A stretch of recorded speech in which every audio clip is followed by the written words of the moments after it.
Hello, this is the Part-Time Economist, and today we're talking about diversity from a leadership perspective.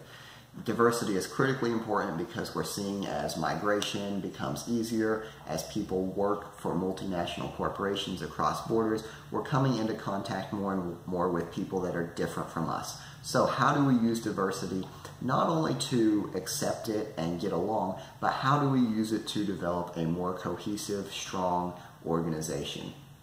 This is the subject of Chapter 11 in Richard Daft's book, The Leadership Experience. Now, a lot of times people get hung up on the issue of diversity simply on a race or ethnic origin. And the thing we need to realize is that when we talk about diversity in this chapter, we're talking about anything that's different, right? Even two people from the same state that were, let's say that one was raised in the country and one was raised in the city, right? Diversity is anything that's going to be different. So let's look right at the stages of personal diversity awareness model.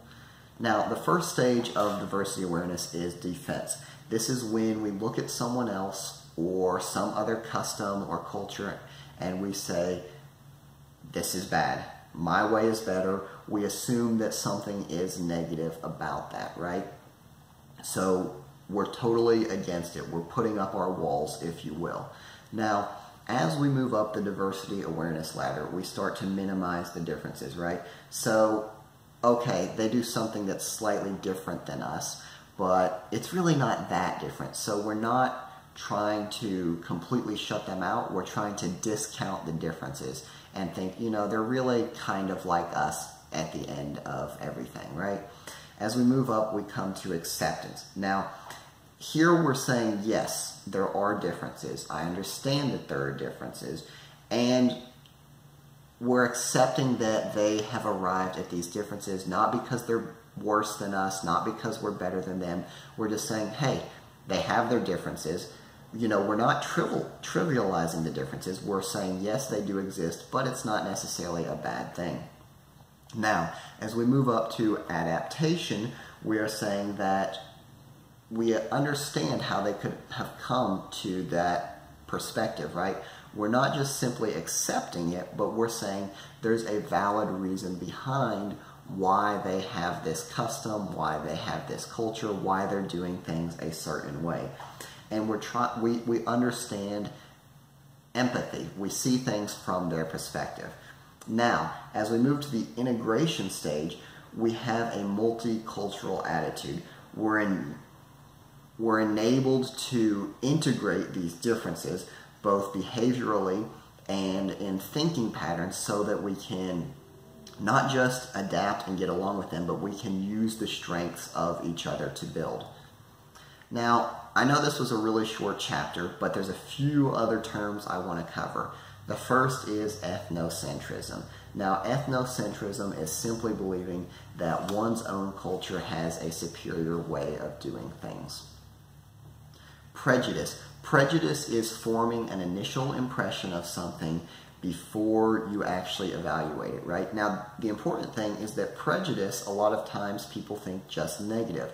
But if you break the word apart, it means pre and judge, right? So it's not necessarily bad. You could have a good prejudice, right? For example, someone from a certain nationality eats a lot of cheese, or someone from a certain nationality is good at playing soccer. These are both forms of prejudice because you're making a judgment about someone or something before you have real evidence. Now, when a prejudice is actually put into action, say that I hire someone for a certain job just because he is from a certain nation. That is putting my prejudice into action, and at this point it becomes discrimination.